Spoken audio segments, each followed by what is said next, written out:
les fidèles parlent. Et ceux qui les évangélisent. À 30 km de Tizi Ouzou, nous avons enfin réussi à rencontrer l'un d'eux. En pleine nuit, en pleine montagne, ils sont une dizaine, parfois une vingtaine, à se réunir tous les soirs ici. À l'endroit même où, quelques années auparavant, les mouvements islamistes régnaient en maître. Aujourd'hui, ces anciens maquis servent de lieu de prière à ces nouveaux chrétiens. Aucune menace sérieuse, selon eux, ne les obligerait à ce huis clos nocturne. À les croire, c'est juste l'envie de s'écarter des musulmans et méditer sur l'avenir de leur communauté. Mais surtout l'absence de lieu de culte qui les pousserait à s'isoler dans les bois.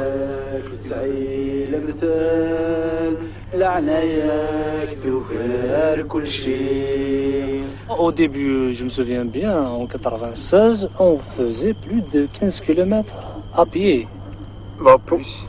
Pour faire la messe. Pour faire la messe. Ce n'est que la Genèse maintenant. C'est la Genèse. On a à la foi que le Seigneur a mis sa main sur l'Algérie.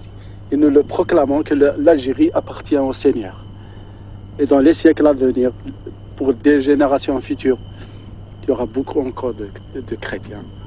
Et ça sera un réveil grandiose. Yazid, 27 ans, pasteur, diplômé en hôtellerie et livré au chômage endémique qui gangrène la région. Comme l'ensemble de ces jeunes, il est également très marqué par l'histoire douloureuse de sa région qu'il estime délaissée, martyrisée. Yazid nous a raconté qu'il a toujours été à l'avant-garde des manifestations qui ont ensanglanté la Kabylie ces dernières années, notamment les émeutes meurtrières qui ont suivi la mort du chanteur Lounès Matoub, assassiné en 1998. Est-ce cet esprit de révolte qui a amené le jeune Yazid, comme d'autres, à renier l'islam et à embrasser la foi chrétienne? Sans doute oui, mais pas seulement. 1999. Un ami de passage lui met sa première Bible dans la main. Il me fait à chaque fois un numéro de traduction pour que je devienne chrétienne. Il voulait m'évangéliser à tout prix. Et que pensent vos voisins et voisines de cette conversion? Beaucoup pensent qu'il n'aurait jamais dû suivre ce chemin. Mais il n'est pas le seul à se convertir. Plein d'autres sont dans son cas. Des pères de famille, des hommes mariés. Non, il n'est pas le seul dans ce cas-là. Il n'est pas le seul. Le petit écran, une des rares familles chrétiennes qui a finalement accepté de nous rencontrer. Ce qui m'a vraiment attiré surtout, parce que la Bible dit, Dieu il a donné une seule femme à l'homme. Et il lui a dit, tu vas l'aimer. Il dit, toi, femme, soumets-toi à ton mari. Et vos maris, aimez vos femmes. Alors c'est plus encore.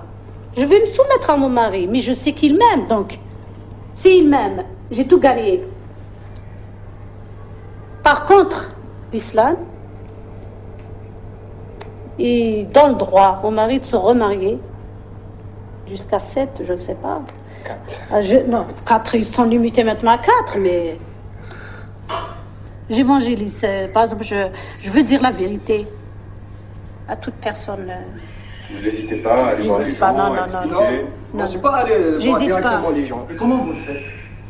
Je dis carrément, lorsqu'elles font la ilaha illallah, Muhammad Rasulullah, et tout, je dis c'est faux.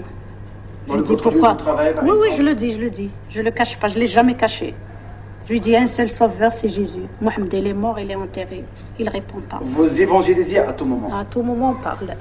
Toutes les 4, on parle.